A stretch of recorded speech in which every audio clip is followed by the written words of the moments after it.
Bem-vindos ao Mala Diplomática, um podcast do Instituto Diplomático do Ministério dos Negócios Estrangeiros. Meu nome é José de Freitas Ferraz e sou diretor do Instituto Diplomático. Neste espaço vamos conversar com diplomatas e outras pessoas ligadas à política externa para conhecer melhor tanto as suas experiências de vida como diversos temas da política internacional. Temos aqui connosco no Mala Diplomática o embaixador Fernando Oliveira Neves, que entrou no Ministério em 1975, teve uma carreira de 4 décadas, em que esteve colocado nas Nações Unidas, na representação permanente junto à União Europeia, além de mais tarde ter sido embaixador na Angola e na Irlanda, tendo sido também secretário-geral do Ministério dos Negócios Estrangeiros e secretário de Estado dos Assuntos Europeus. Ocupou igualmente cargos no Secretariado-Geral do Conselho da União Europeia e foi, igualmente, o último responsável pela estrutura de missão de Timor-Leste. E é sobre isso mesmo que vamos hoje aqui falar.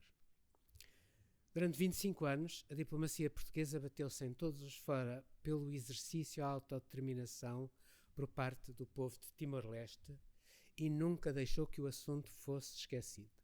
Várias gerações de diplomatas portugueses trataram do assunto nos sítios onde estavam colocados e mantiveram assim o tema na ordem do dia da política internacional. Durante grande parte do percurso até ao referendo de agosto de 1999, Portugal estava bastante isolado.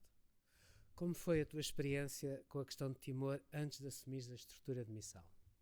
Bom, como disse, todos os diplomatas portugueses, de uma forma ou outra, participaram ao longo de 25 anos na questão de Timor.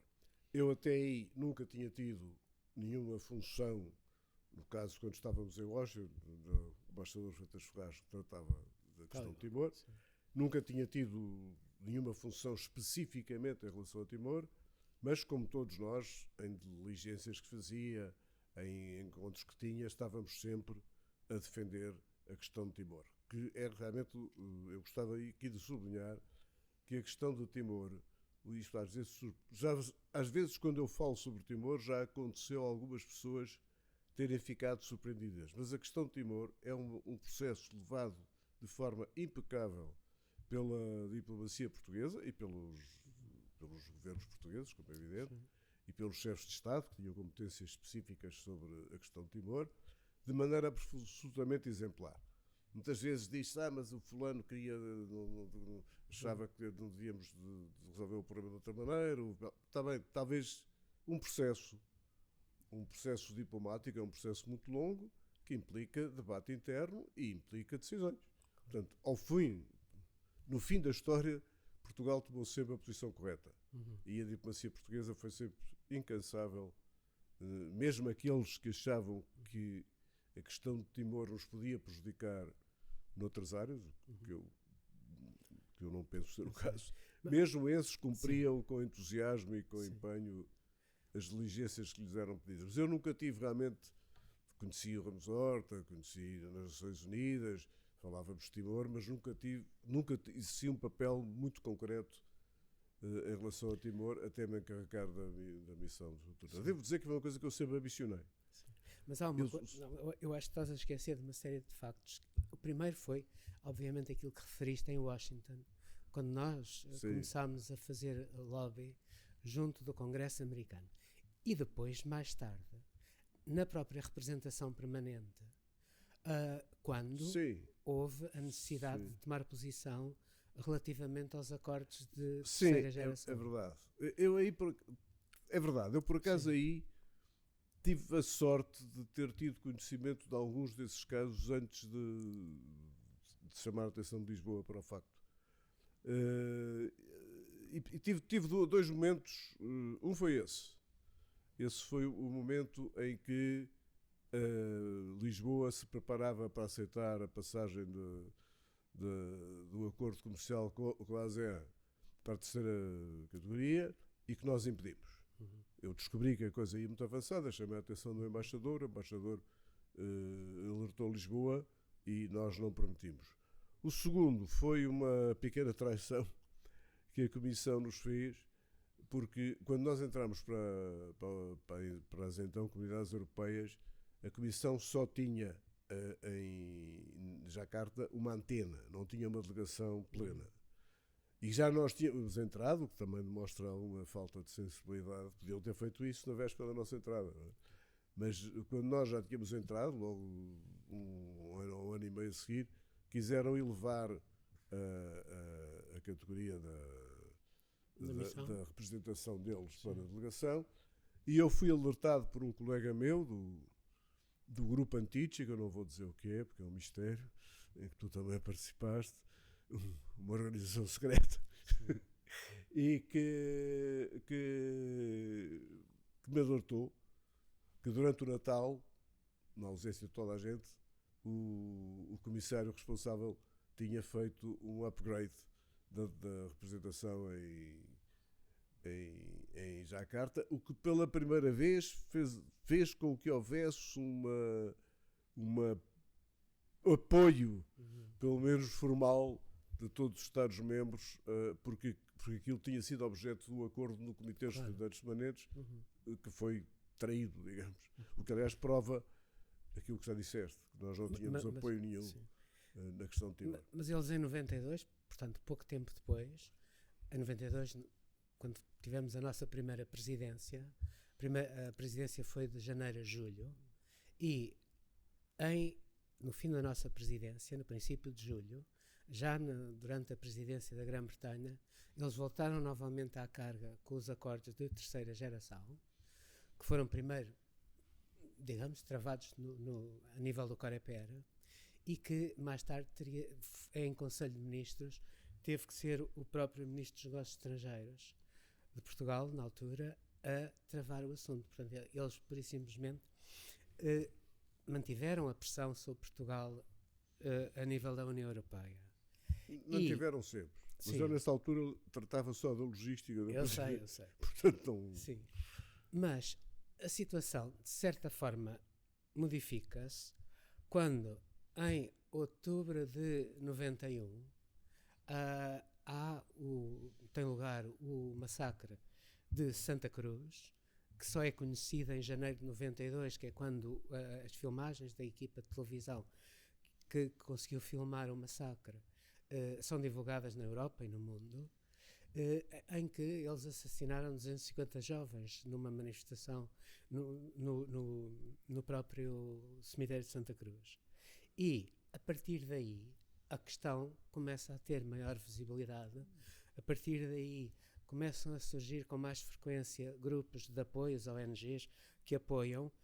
E eu lembro-me que, por exemplo, nos Estados Unidos, no Reino Unido, na Irlanda, na Alemanha, Japão, etc., uma série de países, tivemos pela primeira vez apoio, pelo menos da sociedade civil. Como é que nós tiramos partidos desse apoio, Fernando? Bom, esse massacre, como dizia alguém quando apareceu a CNN, as guerras que não aparecem na CNN não existem. E, portanto, essa como apareceu passou a existir. E as pessoas alertaram-se para o assunto, e várias organizações das nações de direitos humanos em vários países do mundo começaram a atuar também em relação a Timor, que era um caso mais ou menos esquecido, e que os nossos aliados, inclusive todos os outros países, queriam que ninguém falasse dele. Aí há, de facto, é muito curioso o caso da Irlanda, porque a Irlanda, sentindo-se uma ilha pequena de católicos, oprimida desde sempre por um país grande, tinha um particular afeto pela questão de Timor. Há inclusivamente havia um condutor de autocarros irlandeses, que eu conheci depois muito bem, que deixou de sua profissão para lutar pela causa de Timor, e houve até uma vez uma manifestação em que o ministro irlandês se pôs dentro de uma jaula à porta do governo a manifestar-se contra o não apoio internacional à causa de Timor. Eu julgo que isso serviu para alertar a opinião pública internacional, porque o massacre de Santa Cruz foi um massacrezinho no meio daquilo, só que veio na televisão, enquanto que os outros não vinham. A maneira como os timorenses eram tratados, mesmo os timorenses pró-indonésios, era de facto uma coisa completamente colonial ao século XIX. E eu lembro justamente que tu em Washington ias ao Congresso, onde havia relatos horríveis sobre as torturas e o número de pessoas que eram torturadas. E depois, por causa dessa publicidade que passou a ter a questão de Timor, o Bispo Belo e o Ramos Horta ganharam o Prémio Nobel, o que obviamente contribuiu muito para a visibilidade do caso e deu ao caso um outro estatuto, digamos assim, e isso foi-nos extremamente útil. Também porque é a única época da história do mundo, e é aí que depois entram as negociações, em que os direitos humanos tiveram uma grande relevância nas relações internacionais. Hoje em dia, já ninguém sabe o que são, estou a exagerar, mas enfim, hoje em dia de facto não é um fator muito... Quer dizer, hoje em dia nós não teríamos tido a sorte, o apoio que tivemos de muitos países que nunca nos tinham apoiado, se não fosse o facto de estarmos num momento de lua de mel entre o Oeste e o Oeste, da China ainda não estar, que não haver só uma... Mas um dos motivos porque eles nos apoiavam era também o seguinte, que eles muitas vezes explicavam-nos, que era, número 1, a Indonésia é o maior país muçulmano do mundo. E estamos a tratar, explicavam-nos a nós e diziam-nos, de um pequeno enclave católico. Depois, diziam também que todos os países ocidentais, os grandes países ocidentais, as grandes potências ocidentais, e, obviamente, os Estados Unidos também, tinham grandes interesses económicos na Indonésia. Eu sei, por exemplo, sei lá, os alemães tinham enormes interesses na banca. Era isso um pouco também que fazia, que os travava. Quando assumiste a estrutura de missão em 97, qual foi a situação com que te paraste? Bom, a situação, a hostilidade dentro da União Europeia era a mesma. Só havia um país que de facto nos apoiava, que era a Grécia. Eu até disse uma vez, a Comissão era então agressivamente anti-Timor. Até me lembro que o ministro Jaime Gama, que era quem na altura era ministro dos Estrangeiros, já depois do acordo de paz, que eles tentaram boicotar, chamava-lhes as viúvas do Suarto, ou os funcionários do Departamento Ásia, que tentaram inclusivamente mentir sobre o que se tinha passado num Conselho de Ministros para prejudicar a nossa posição. Numa altura em que já o apoio era bastante grande. Portanto, já era um ambiente bastante diferente daqueles que tinha havido até aí.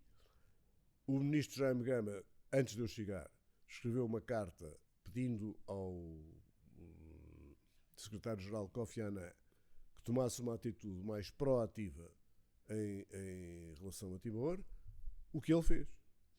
O Kofi Annan, mudando completamente o marasmo em que as coisas estão, um marasmo muito útil para que Timor se mantivesse na agenda das Nações Unidas, de qualquer maneira, o Kofi Annan resolve nomear um representante pessoal e estabelecer conversações tripartidas, portanto, com o embaixador Marker, que era um paquistanês, mas não era muçulmano, era parsi, que ele convidou para ser o seu representante pessoal. Isto vai dar uma nova dinâmica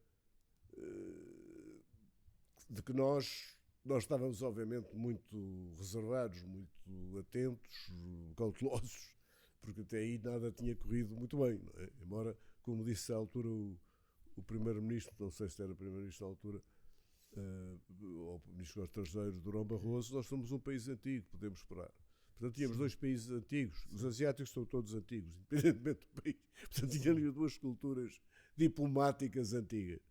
E essa abertura do Kofi Annan foi perfeitamente crucial para que isto pudesse avançar. Mas já agora, quando eu chego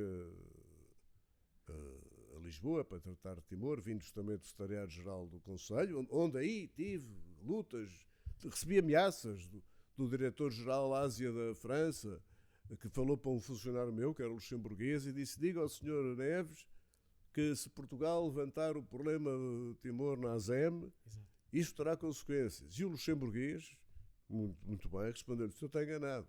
Diga isso ao embaixador de Portugal em Lisboa, ou diga ao seu embaixador, diga isso ao embaixador de Portugal em Paris, ou diga ao seu embaixador, nós aqui não temos nada a ver com isso, não somos nem pró-português, nem anti-português, nem pró-timorense, fazemos o que os Estados-membros nos façam. E nós depois levantámos a questão da ASEM. Não, nós levantámos a questão. Bom, a questão da ASEM é extraordinária, é uma história fantástica com o primeiro-ministro Guterres. Tu estavas lá, eu estava lá, mas pelo lado do secretariado-geral do Conselho, e eu lembro-me que todas essas demarches tinham sido feitas mesmo junto de mim, que é absurdo, porque é que o diretor da PESC do Conselho tem a ver, da bilateral, tem a ver com isto. Não era eu que ia levantar o meu problema. Embora eu levantasse sempre que pudesse, mas não era eu que o ia fazer, não era para mim aquele recado. E era uma coisa extraordinária que continuou sempre, felizmente, e que os nossos antagonistas nunca perceberam. Bastava eles começarem a pedir-nos para não falarmos de Timor, para efeitos de publicidade, de visibilidade, o assunto estava resolvido para nós. E eu lembro de chegar onde é que foi? Sagão. Sim. E pegar no primeiro dia do ASEM, pegar no Asia Herald Tribune e dizia, meio da paz, irão os portugueses levantar a questão de Timor. Em termos de publicidade, estava ganho. Depois no ASEM passou-se uma história extraordinária, mas depois se eu contar essa, depois fico sem tempo para outras. Não, essa não é minha. Não.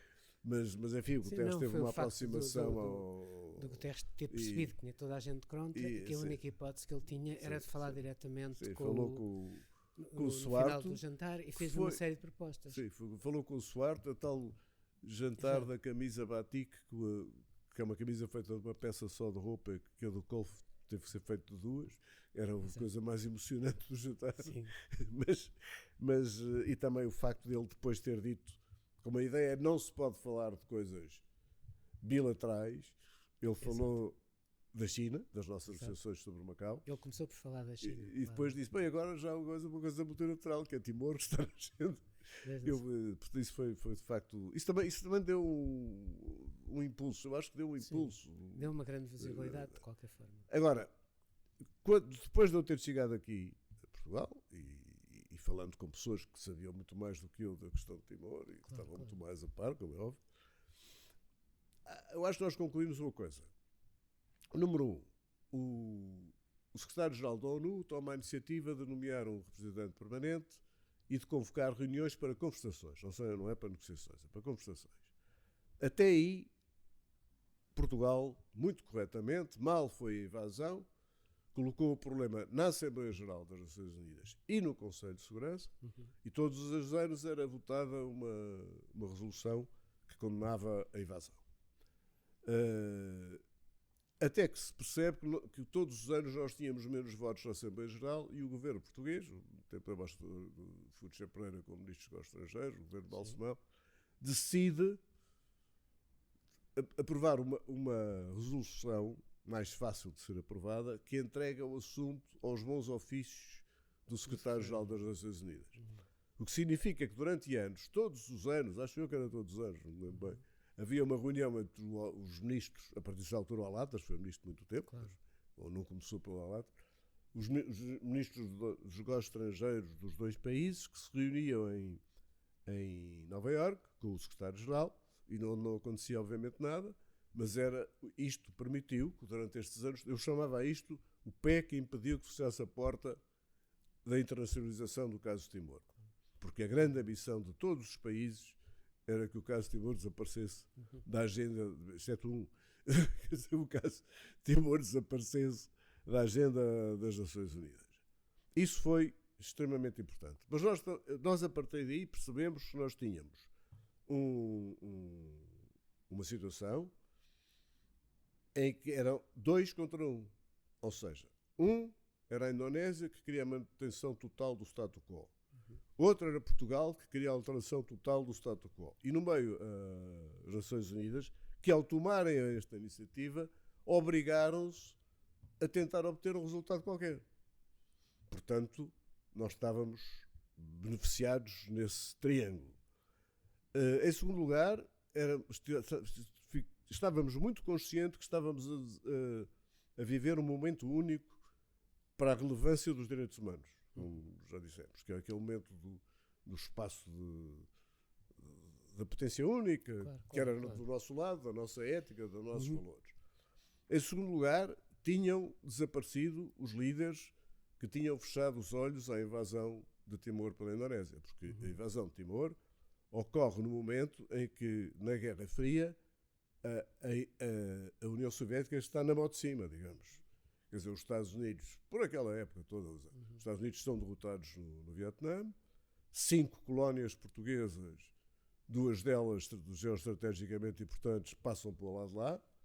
A Etiópia tem uma revolução comunista, quer dizer, parecia que o comunismo estava subitamente a vencer. E a derrota humilhante também até pelas imagens do Vietnã, que é uma derrota que não é militar, é uma derrota moral, feita em casa, nos Estados Unidos.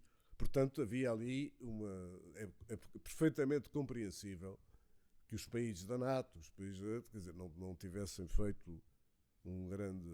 Até porque uma grande oposição à anexação. Apesar de tudo, só a Austrália, por razões económicas, por causa do petróleo, foi o único país que reconheceu oficialmente a integração do Timor na Indonésia.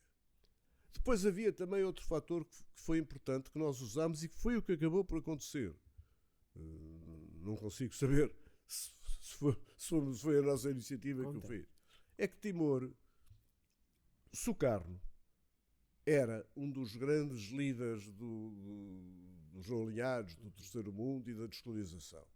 E em Bandung, não foi? Sim. Bandung, ele estabeleceu o princípio da manutenção das fronteiras coloniais. Portanto, ele ter invadido Timor, por isso é que eles nunca invadiram Timor. Nunca nos fizeram causar o menor problema, até que, subitamente, um pequeno partido comunista proclama a independência de Timor, num país que tinha acabado de matar cerca de 1 milhão de comunistas, segundo li no outro dia, deves ter lido, com a ajuda dos serviços secretos ingleses.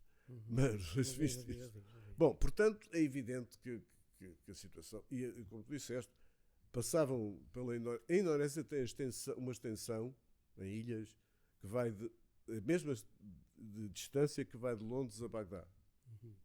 E passavam ali 50 e tal % do comércio marítimo. Claro. Portanto, é evidente que os Estados Unidos... Mas tu chegas em 97. Eu chego em 97. Em 98 o Habib é eleito, no princípio. Mas até lá há muita história para contar.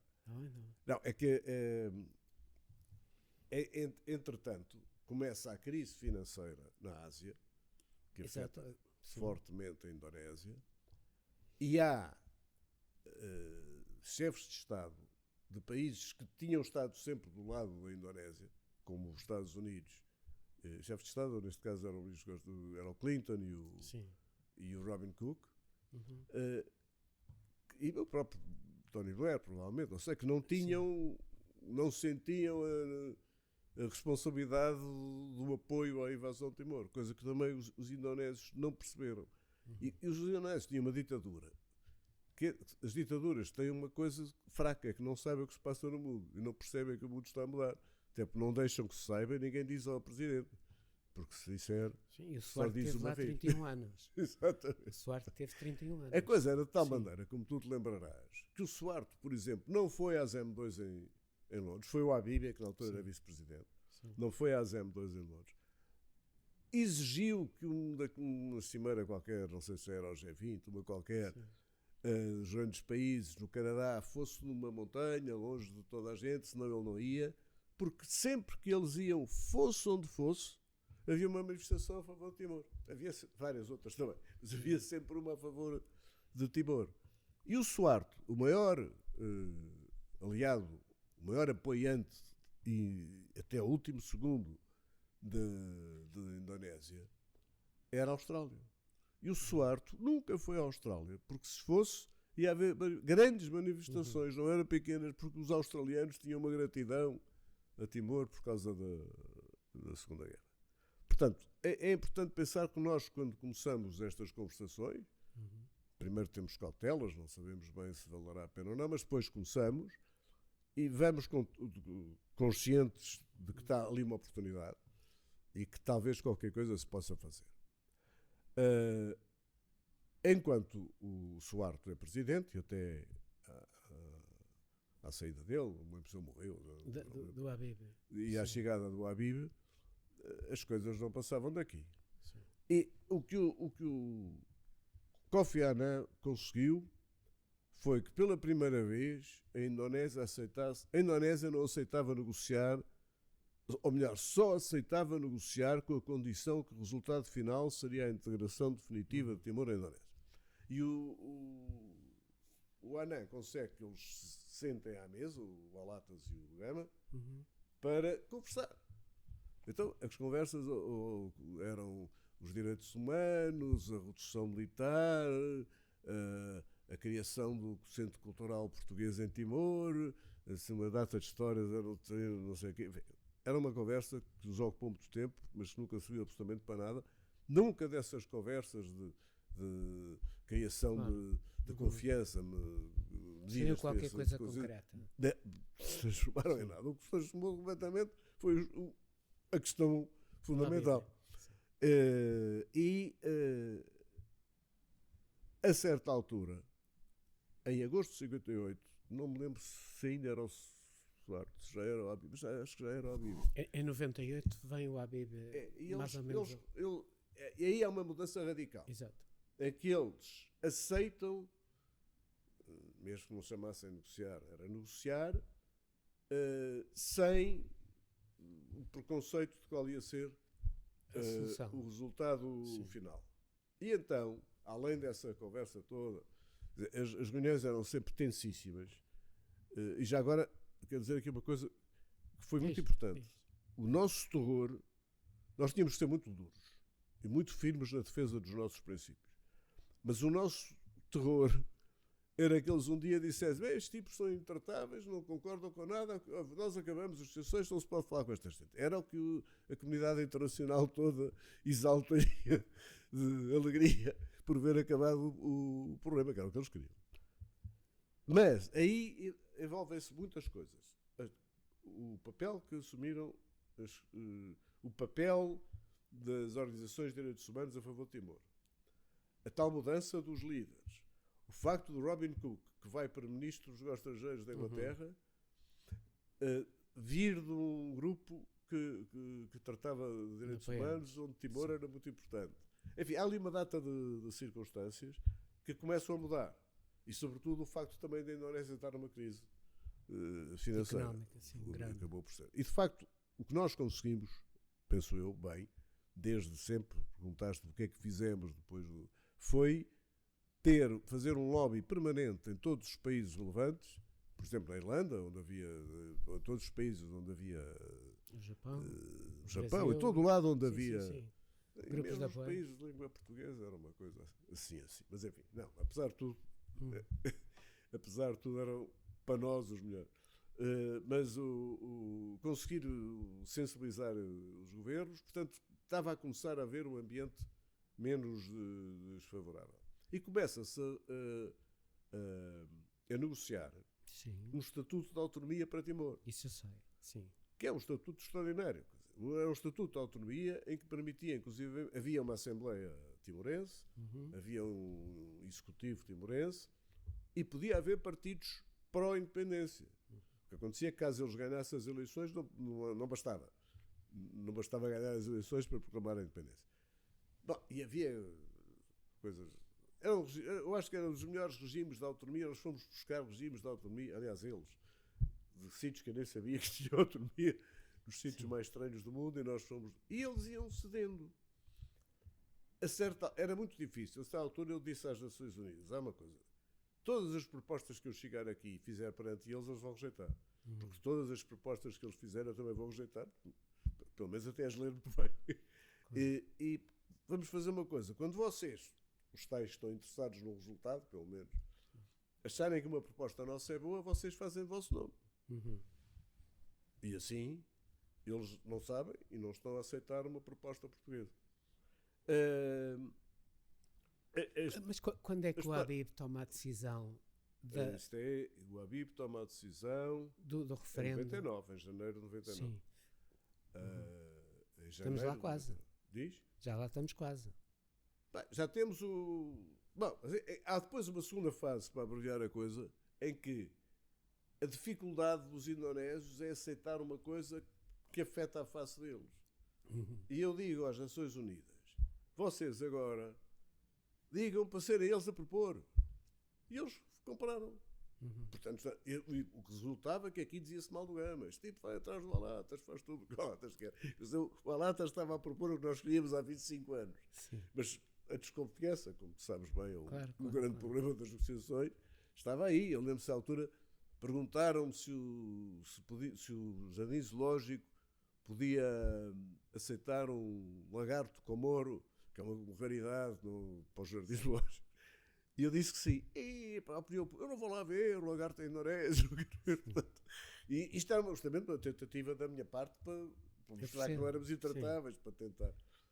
Bom, e essa coisa vai andando. E uma vez, na Áustria, acho eu, onde havia um encontro, os intratimorenses, havia os encontros, também fazia parte dessas coisas. Não serviam para nada. Intratimorenses, com todos os pró e os contra. Eu acho que foi aí que o Gama pergunta ao Marker, mas eles aceitam isto como um período de transição? E o Marker disse, o Alatas no outro dia perguntou, mas isto, ou seja, a aplicação do Estatuto de Autonomia, é definitivo ou é um período de transição? Portanto, eles já pelo menos aceitam essa ideia. Claro.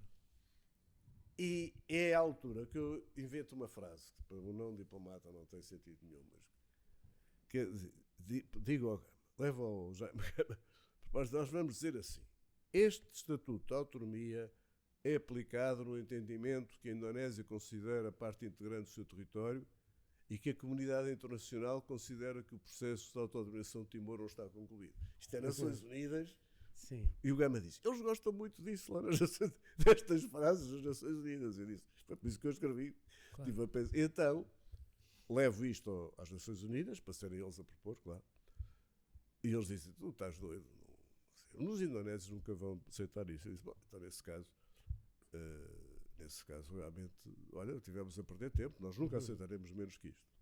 À tarde chama-me e chega o momento em que eles estão à beira de aceitar aquela frase. Claro. Estaríamos 3 horas a discutir as vírgulas, mas uma frase deste género. E de repente eu estou a arranjar-me às 6 da manhã para apanhar o avião para Nova Iorque, para ir a Washington. Uma das coisas que eu também propus ao ministro é que nós tivéssemos sempre os americanos a par do que se estava a passar. E antes de começar fui lá, o ministro mandou-me lá, e tivemos a sorte de ter o diretor Ásia do State Department menos antitimorense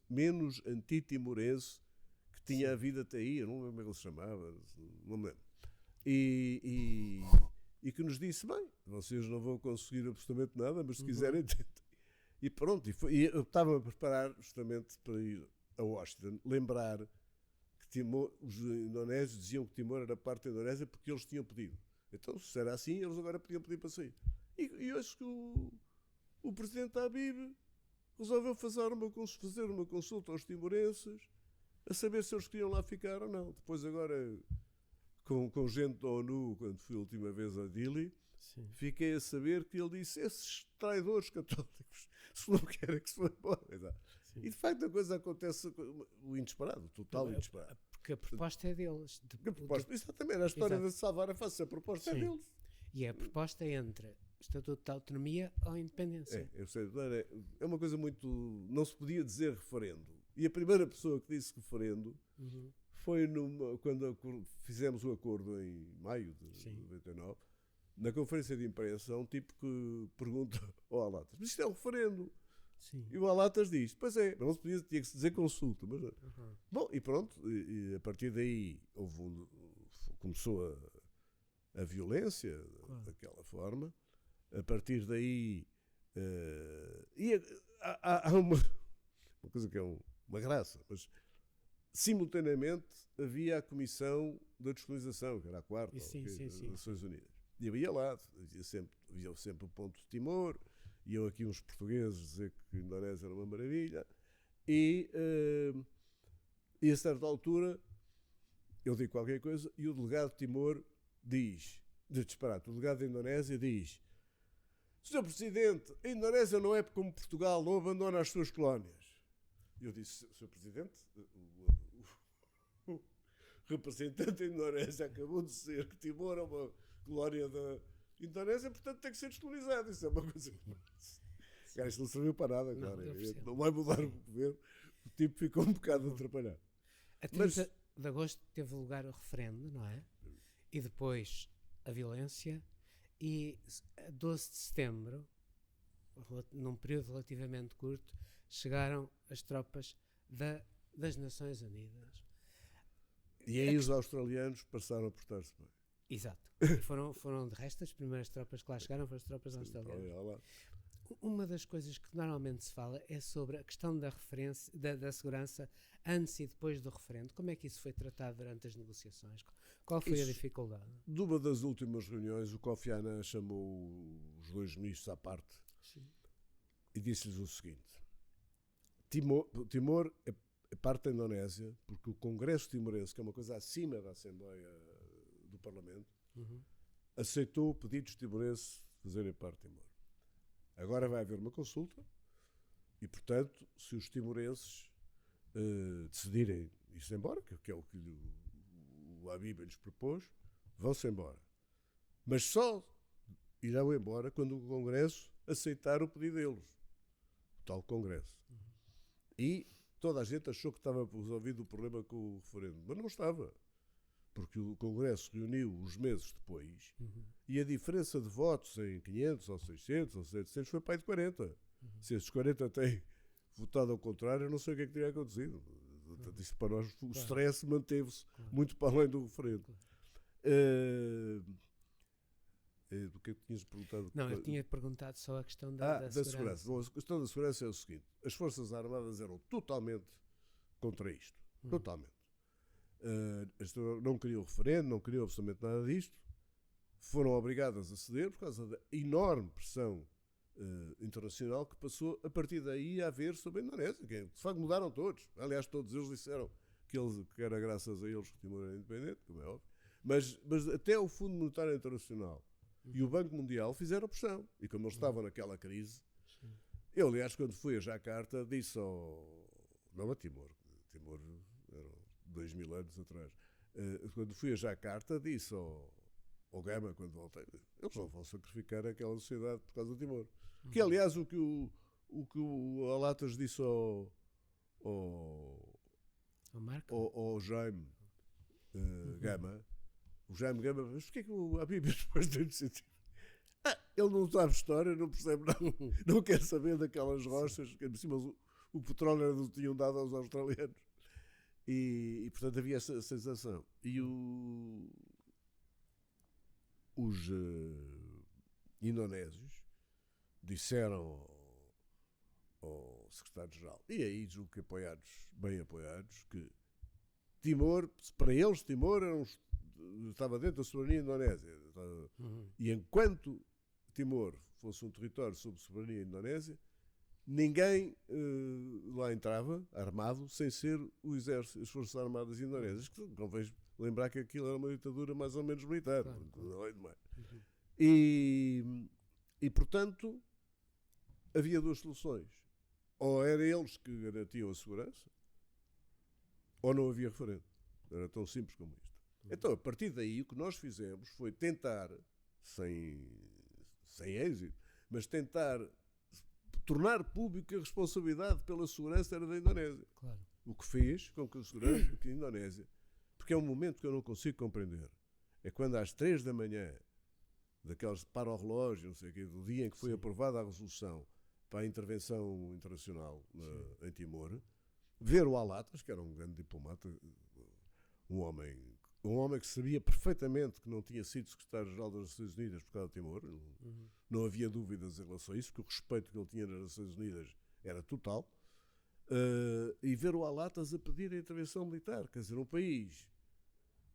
quer dizer, como eu disse aqui uma vez, mas porquê é que foi preciso isto? Porque eles obviamente não colaboraram, porque se eles com 2 destacamentos de militares da Indonésia acabavam com a violência se quisessem em 5 segundos. Mas porquê é que um país se submete a este enxovalho? Eu não sei. Mas foi o que aconteceu. Fernando. E foi um alívio. Muito obrigado. Tu voltaste a Timor? Eu fui a Timor fui a Timor antes do referendo. Sim. Voltei a Timor com o ministro Jaime Gama depois do referendo. E é que me aconteceu uma coisa extraordinária. Quando eu aterrei em Timor pela primeira vez, eu sabia que aquilo estava sob o domínio indonésio. E fiquei irritadíssimo quando vi a bandeira indonésia. E quando voltei, já tinham queimado tudo. E eu disse ao Xanana, isto está muito melhor do que quando eu cá vi. Então, já não tem a bandeira indonésia. Mas anda com aquela arte. Assim, exatamente. Depois voltei lá, eles depois convidaram para ir lá ao 20º aniversário do referendo. Então, e aquilo lá está. Muito obrigado. Obrigado eu. Obrigado por ter ouvido este episódio da Mala Diplomática, um podcast do Instituto Diplomático do Ministério dos Negócios Estrangeiros. Siga-nos no Spotify, no YouTube do Ministério e no portal do Instituto Diplomático.